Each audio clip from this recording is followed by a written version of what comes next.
And even as the AAP was defending itself by releasing these videos and handing out other evidence, headlines today caught these women returning the fire at Somnath Bharti. The apparently terrified girls accused the Delhi minister of hounding and harassing them. And it's clear that they want nothing less than his resignation.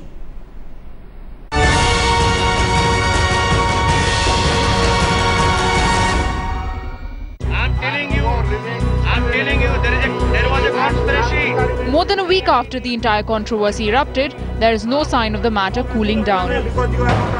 While AAP and Somnath Bharti have been issuing allegations and clarifications daily, now it was the turn of the Ugandan girls to hit out. And it hurts us when we hear someone say... Headlines today in an exclusive caught the terrified girls accusing Somnath Bharti of harassing them.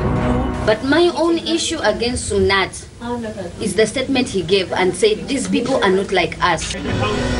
That's not all, with the girls giving a lesson of morality to the Delhi law minister. My question is, we are not like you in color. And this hair, our hair is a bit thick, yours is soft. But if I get a razor blade and I cut here and I also cut your skin, you must be having red blood. I doubt if we have green blood and you have red blood. This far, a minister is supporting people to harass us. But for now, Arvind Kejriwal is adamant that Bharti is right, even though this belief may boomerang on him later. With Rishika Barua in Delhi, Bureau Report, Headlines Today.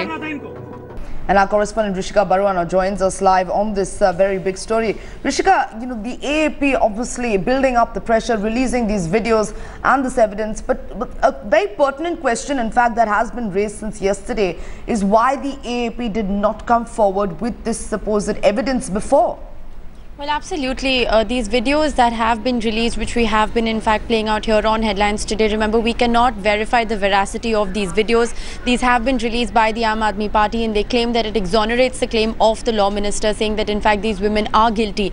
But even if these women are guilty, even if those who were confined into that taxi that night and subject to medical examination later on were guilty, it does not give the law minister the right to confine them and subject them to medical examinations without any evidence, without any police investigation that actually proves them to be guilty. So that is really point number one. And secondly, when we did in fact speak with these Ugandan nationals yesterday in an exclusive interview to us, they've really lashed out at the law minister, talking about the repercussions that his actions have had henceforth. So it's not just the night on 15th of January when the raid was conducted that in fact they were subject to this kind of discrimination and the ordeal that ensued that night, but it's also something that's carried on since then, because they say that after the raids in fact took place that night, men approached them on the streets and treat them like prostitutes, asked them how much money will you take if you were to come with me, etc. So there are all those kind of slurs, also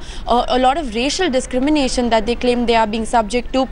These women have also told us that little children on the streets in their locality in fact come, they throw stones at them, they abuse them. Right. And really it is the mindset of the minister that translates into society. It is people living in that society who now believe that these women are guilty, and that's probably what they're treating their children. So clearly a very very nasty situation has erupted in that particular area. Life for these women has become very difficult when there is still no evidence, no police investigation that has in fact held them guilty or held them as perpetrators of the crimes that Somnath Bharti is alleging against them.